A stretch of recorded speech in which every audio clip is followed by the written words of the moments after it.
कहीं आंसुओं का खजाना मिला, कहीं ख्वाब कोई सुहाना मिला। जहाँ भी गए हम, जिधर भी गए हम, अजब जिंदगी का फसाना मिला। फसाना, फसाना, फसाना, फसाना।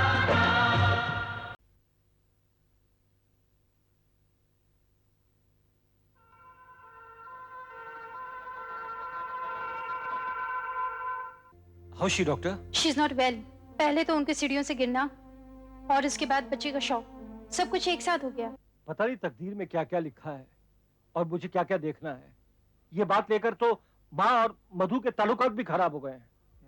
और मैं माँ को दोष नहीं देता हूँ, ये उसकी उम्र का तकाजा है। वो एक पोता और पोती को खेलता हुआ देखना चाहती है, मगर मधु समझती नहीं है। यार भाभी के घर में कोई ऐसा नहीं है जो उसे समझा सके ये बात? उससे कम से कम एक फायदा ये हो जाएगा कि पिछले दिनों उसकी जिंदगी में जो हादसा पेश आया है, कम से कम वो उसे भूल तो जाएगी। वो उस हादसे को नहीं भूल पाएगी। अब तुम्हें बस उसे यही कन्विंस करना है कि वो एक बच्चे को गोद ले ले। That is the only solution. That's it. उसे अस्पताल से लाने के बाद समझाओ कि इस दुनिया में कुछ ऐसे अनाथ बच्चे भी हैं जो माँ बाप के प्यार के लिए तरसते हैं। उन्हें अगर माँ बाप का प्यार दिया जाए तो उनकी जिंदगी संवर जाएगी। इस घर में मुझे सुनने वाला कोई नहीं है, सब अपने बारे में सोच रहे हैं। आप अपने बारे में सोच रही हैं, मधु अपने बारे में सोच रही है। आपको मुझसे शिकायत है, मधु को मुझसे शिकायत है, और मैं किससे शिकायत करूं? मैं जितनी प्रॉब्लम को सॉल्व करने की कोशिश करता हूं, वो उलझती चली जा रही है, उलझती चली जा रही है। बाबर, क्या खबर लाए हो? मार डाला उसकी बीवी को या एक्सीडेंट करवा दिया? दोनों ही नहीं हुआ। You idiot! आपके एक्सपीरियंस को और रेपुटेशन को देखते हुए हमारी कंपनी ने जिस कंपनी के हक में फैसला किया है उसका नाम है आशना बिल्डर्स।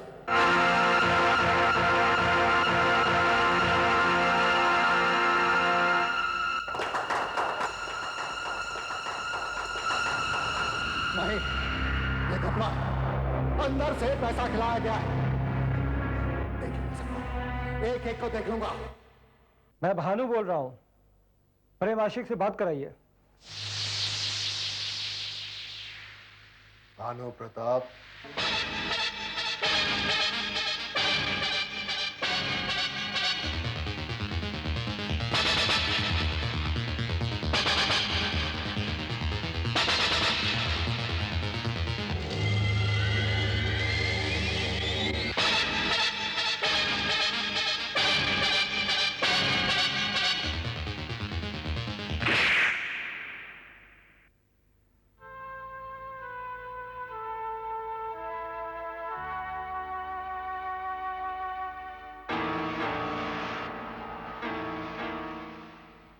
माँ जी। क्या है बेटे? जी माँ, मधु कहाँ है? अपने कमरे में होगी। अपने कमरे में नहीं है तो किचन में दूध गर्म कर रही होगी। मैं किचन में देख के आया, वो अठेला बिस्तर लगाए सो रहा है।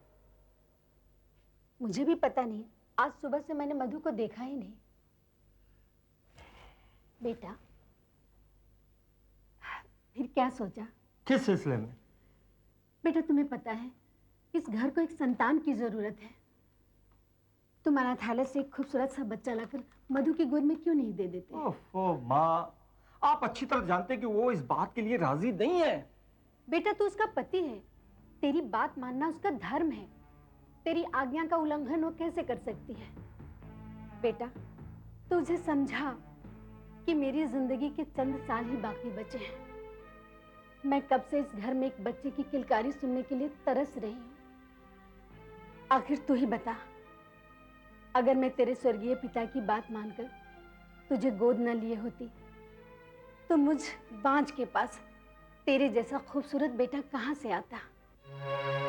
बेटा, पहले तो उसे प्यार से समझा, और अगर वो फिर भी ना माने तो थोड़ी जबरदस्ती कर। माँ, मधु पहले इस हादसे से टूट चुकी है और डॉक्टर ने डिक्लेयर कर दिया है कि वो मां नहीं बन सकती। और ऐसे में उसके साथ जोर जबरदस्ती की तो कहीं वो कोई गलत कदम ना उठा ले और मुझे और आपको जिंदगी भर पछताना पड़े। मेरी समझ में एक बात नहीं आती है कि मधु को पता है कि वो मां नहीं बन सकती, फिर वो बच्चा गोद लेने से इनकार क्यों कर रही है? बेटा, तुम मर्द है, तेरी वजह से वो इस घर में है। वो तेरे दम से है, तू उसके दम से नहीं। बस करो मां, बस करो। मधु के नॉर्मल हो जाने के बाद ही मैं उसे राजी कर सकूंगा। अगर मैंने आपके मुताबिक उसके साथ जोर जबरदस्ती करने की कोशिश की तो क्या करेगी, क्या करेगी? वो अपने मायके जाकर बैठ जाएगी। कोई फांसी का फंदा डालकर मरने वाली नहीं है वो। ओफो मां, तुम ही कही जा रही हो। मेरी परेशानी को समझने की कोशिश क्यों नहीं कर रही हो? मैं सब समझती हूँ बेटे। जब तक तू इस घर में नहीं आया था, तेरी दादी मुझे बांझ का ताना मारा करती थी और तेरे पिता से औलाद के लिए रोज मेरा झगड़ा हुआ करता था। लेकिन जिस दिन से तेरे चरण इस घर में पड़े, मैं और तेरे पिता तेरी परवरिश में मगन हो गए और तेरी दादी तो ऐसी निश्चिंत हुई कि वो तीर्थ यात्रा के लिए चली गई और फिर वापस इस घर में नहीं आई। ठीक है मां, मैं उसे समझाने की कोशिश करता हूं कि वो एक बच्चे को गोद ले ले।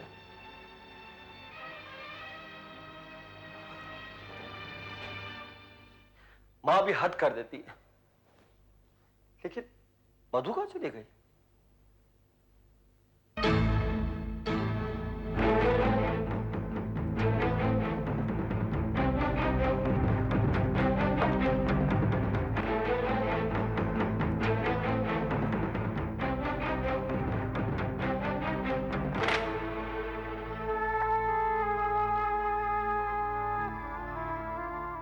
ये क्या कह रहे तू? मैं सच कह रहा हूं मां, मैं सच कह रहा हूं। मधु ये खत मेरे नाम पर छोड़ के गई है। लगता है उसने उस रात को हम दोनों की बातें सुन ली हैं। उसने इस खत में लिखा है कि मैं फूल बनकर आई थी और कांटा बनकर चुभ रही हूं। इस घर को मैं वंश भी नहीं दे सकी, इसलिए मैं ये घर छोड़कर जा रही हूं हमेशा हमेशा के लिए। और उसने इसमें लिखा है कि तुम अपनी नई जिंदगी की शुरुआत किसी और के साथ कर सकते हो। मेरी तरफ से तुम आजाद हो। सिर्फ नया जीवन साथी ही तुम्हारी गुलशन में बाहर ला सकता है। मां, मैं हमेशा तुमसे कहता था कि मधु को कुछ मत कहो, कुछ मत कहो, और देखा उसका अंजाम। अगर उसने खुदकुशी कर ली तो? नहीं नहीं बेटा, ऐसी बात मत कहो। बहू ऐसा नहीं करेगी। मां, मैं उसके भाई और सहेली को फोन करके देखता हूं, लेकिन वो वहां नहीं गई होगी। उसका इस भयानक कदम ने हमारे खानदान में दाग लगा दिया है। उसका घर से भाग जाना किसी को खबर नहीं होनी चाहिए। और हाँ, ठेला को कुछ महीने के लिए गांव भेज दो। अगर उसे शहर में चर्चा की तो हमारी कितनी बदनामी हो। ठीक है बेटा, मैं ठेला को कुछ महीनों की एडवांस तनख्वाह देकर गांव भेज देती हूँ।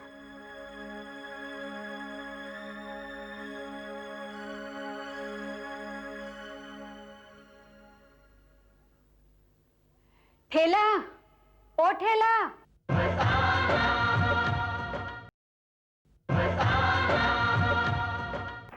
आपने मुझे बुलाया डीके साहब?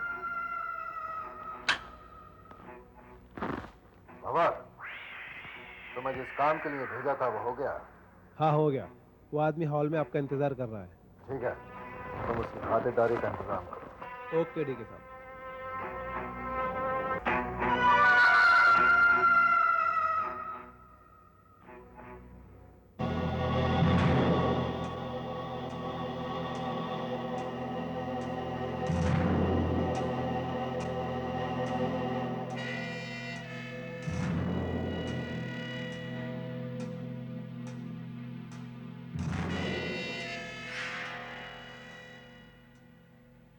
शिवा,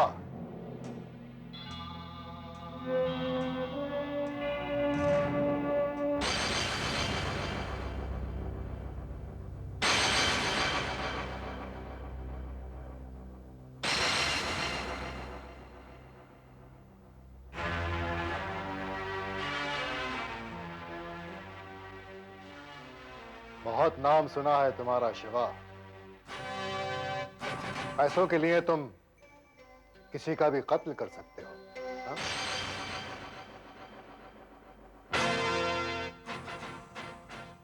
ठीक ही सुना है आपने।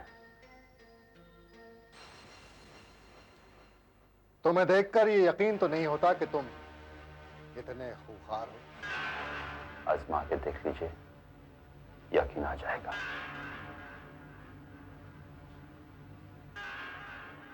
एक कत्ल करने के कितने पैसे लेते हो? मरने वाले की हैसियत के मुताबिक दाम लगाता हूं मैं। मरने वाला अगर एक मामूली आदमी हो तो? ठीक है साहब, मामूली आदमी को मरवाया नहीं जाता, गरीब समझकर पाला जाता है।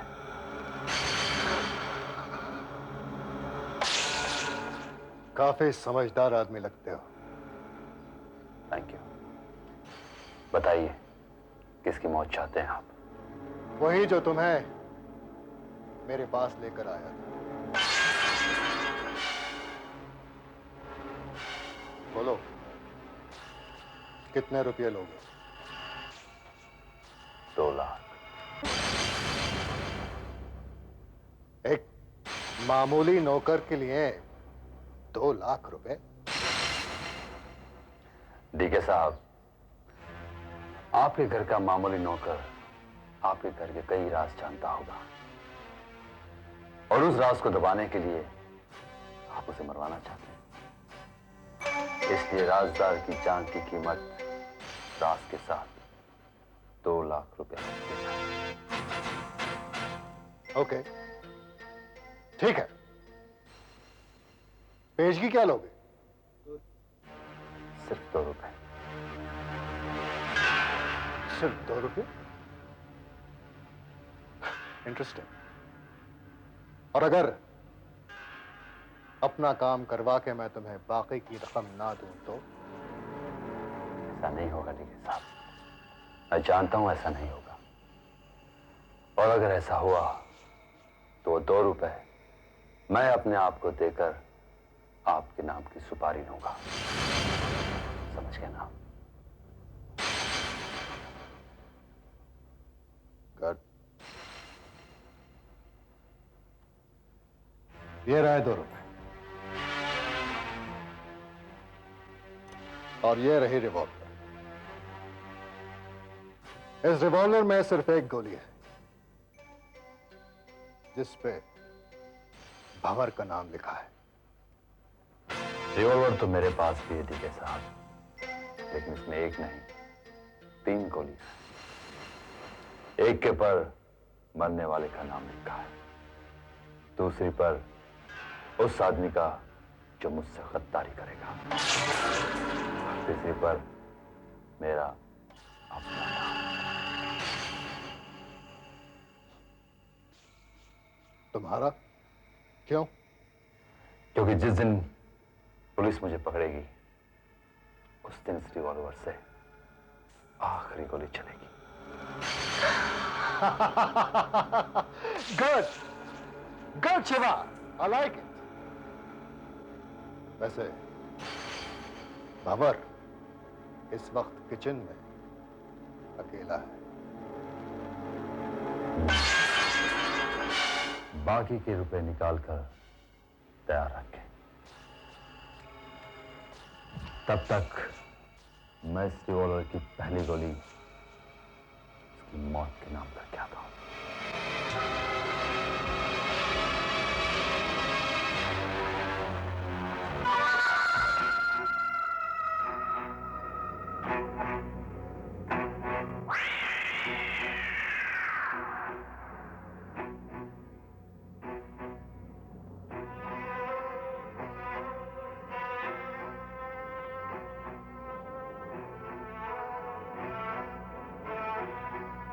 बोलते बहुत है मिस्टर शिवा।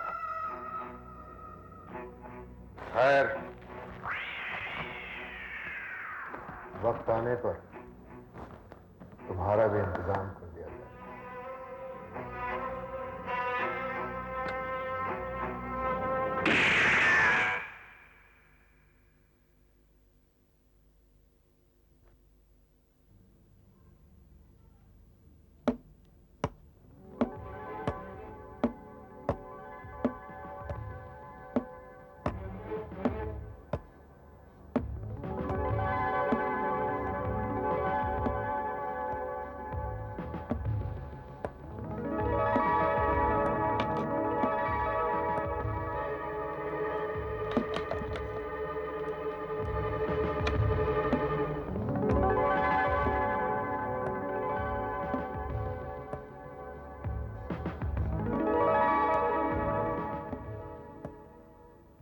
नमस्ते बाजी। अरे आओ आओ सुधीर बेटे, जीते रहो फूलो फलो।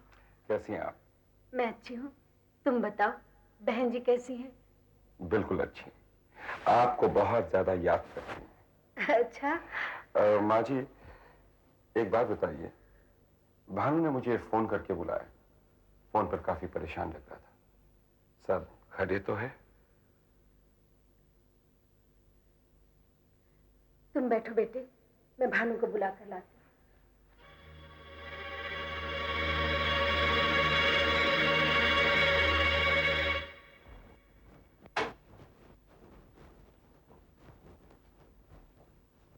भानु, तुमने सुधीर को बुलाया है? वो हॉल में बैठकर तुम्हारा इंतजार कर रहा है। हाँ माँ, हाँ। माँ, मैंने मधु के भाई को शिमला फोन किया था, लेकिन उसकी बातों से लगा कि मधु वहां नहीं गई। और मैं सोच रहा था कि मैं सब कुछ सुधीर को बता दूं, ताकि वो उसकी कार्रवाई कर सके। मधु क्या मेरी जिंदगी से गई है? ऐसा लगता है कि जैसे जिंदगी वीरान हो गई है। दिल छोटा मत करो बेटा, हमारी बहू, हमारी प्यारी मधु खुद हमारे बिना बहुत बेचैन होगी। मेरा दिल कहता है, मेरी आत्मा कहती है बेटा कि वो आएगी, वो जरूर आएगी।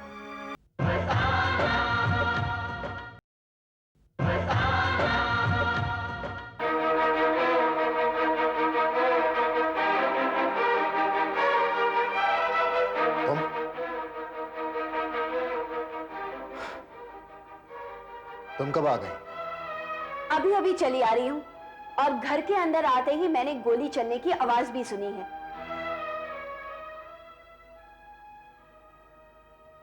तुम्हारी इन गोलियों और गालियों की वजह से तंग आकर तो मैं अपने मायके चली गई थी दिनेश, और अब आते ही वही आवाजें फिर से सुन रही हूं। मुझे लगा था कि मुझसे जुदा होकर तुम अपने आप को बदल लोगे, लेकिन यहां तो कुछ नहीं बदला है। अगर तुम्हें इन आवाजों से इतना ही लगाव है तो मुझे फोन कर मायके से प्यार की दुहाई देकर क्यों बुलवाया है? तुम अच्छी तरह जानते हो दिनेश, मुझे इन आवाजों से सख्त नफरत है। नफरत तो मुझे भी है राखी, मगर मैं क्या करूं? ये आवाजें मेरी जिंदगी का मृत्यु संगीत बन चुकी हैं, और चाहकर भी मैं इस मृत्यु संगीत को खत्म नहीं कर सकता। अगर मैं इस संगीत को बंद कर दूं तो मेरे दुश्मनों की फौज मेरा जीवन संगीत हमेशा के लिए समाप्त कर देगी, खत्म कर देगी मुझे। खत्म तो तुम वैसे भी होते जा रहे हो दिनेश, तुम्हारा जीना भी कोई जीना है? तुम्हारे सगे भाई बहन, रिश्तेदार, खानदान के सभी लोग तुम्हें भाई कहने से हिचकिचाते हैं। तुम्हारे अपने बच्चे तुम्हारी क्रूरता से तंग होकर तुमसे दूर रहना चाहते हैं, और तुम्हारी बीवी जो 10 साल से तुम्हारे साथ रहती है वो भी खुश नहीं है। अच्छा, तो फिर छोड़ क्यों नहीं देती मेरा पीछा? तलाक क्यों नहीं देती मुझे? क्योंकि एक औरत के लिए तलाक एक गंदी गाली के समान है मिस्टर दिनेश, और मैं इस गाली को अपने सीने से लगाकर जीना नहीं चाहती, क्योंकि तलाक की गाली कई जिंदगियों को नष्ट कर सकती है। एक तो मेरी जिंदगी को, मेरे मासूम बच्चों की जिंदगी को, और उस औरत की जिंदगी को जिसे तलाक के बाद तुम इस घर में लेकर आओगे। झूठ, सरासर झूठ।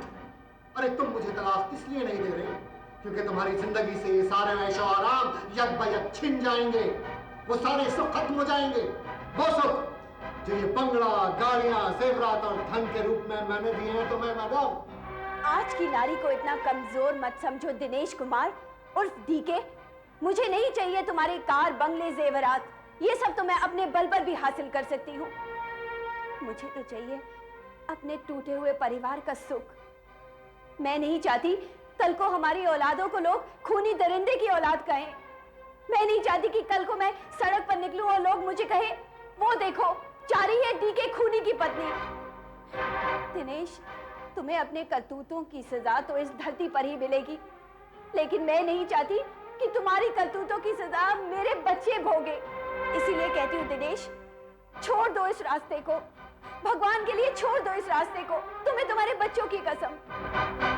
ये कैसे नेक इंसान बनो जिसे तुम्हारे परिवार वाले तो क्या, सारी दुनिया तुम पर नाज करे।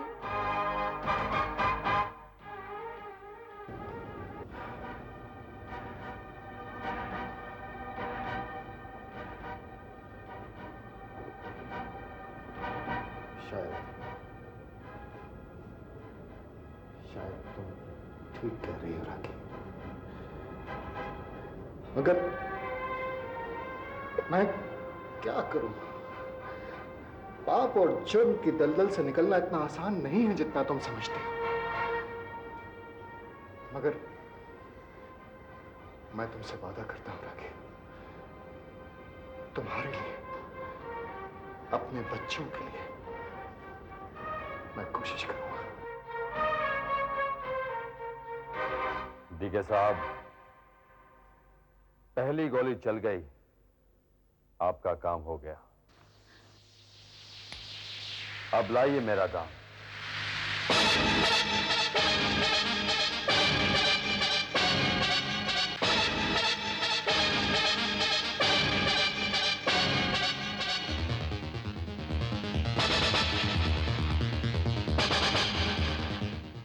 देखो तुम्हारा राखी, राखी, क्या हुआ राखी?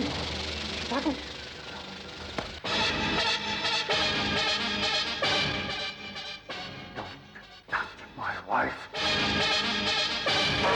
तरसता है कोई कि हंसता है कोई, जिसे देखिए वो दीवाना मिला।